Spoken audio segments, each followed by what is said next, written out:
Hello, Brad Scheelke here at Conversations with Mormons. This is part 4 of Melting Meg's Heart. Meg's pride led her to misunderstand her place in God's world. Why did this happen? Meg and I, and you, were born loving independence. We're also slow to learn that independence is not the fundamental principle of our nature. Dependence is. My style of evangelism is to help people discover that rebellion against dependence is the source of all the evil they do. Since we all love independence, in fact, our country was founded on this nature, it does no good to tell people that independence is actually their problem. Also, none of us want to admit we're slow to learn how life works. I needed to make Meg curious to want to discover these things. I described last time in episode 32 how I bypassed her pride to do just that. How do I proceed once she's curious? I bypass her pride.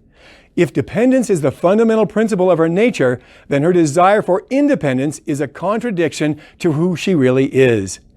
This contradiction isn't merely a point of wrong information on Meg's part. It's self-betrayal at a deep level.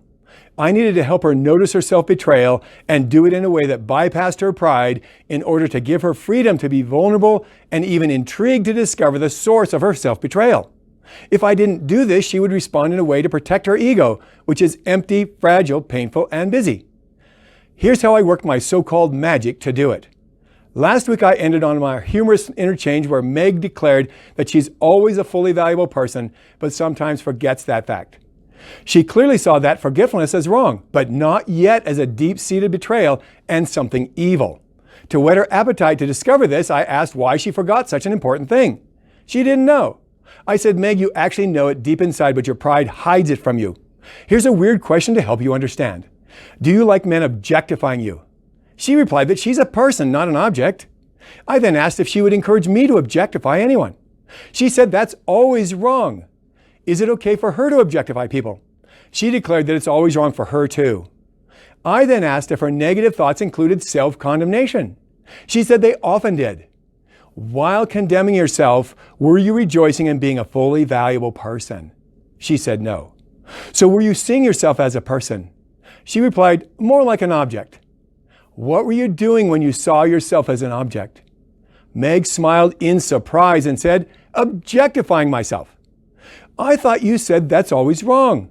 She responded that she did say that. Then why do it if you know it's wrong? Meg replied that that was what she wanted to know. Meg now saw her self-betrayal and was surprised, maybe even shocked by it. Why treat herself like an object if she's always a fully valuable person? She had never noticed that before. At that point, I smiled and said, the reason is a surprise. God's first good expectation for you is that you're always a fully valuable person and never an object. You rejected His expectation and tried to turn yourself into an object. I'm glad you're still a person even when you do that. What were you thinking about when you condemned yourself?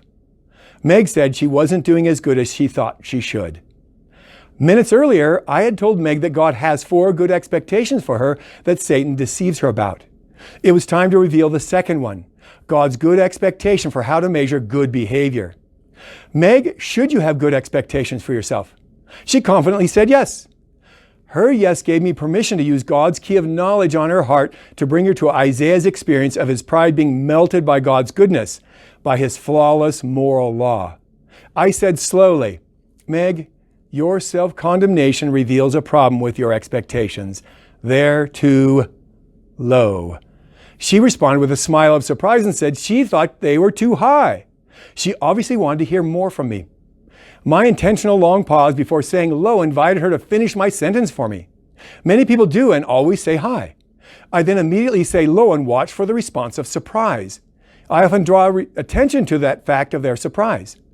Next time we'll explore why I asked that question and how it leads naturally to the key of knowledge that opens the door into eternal life.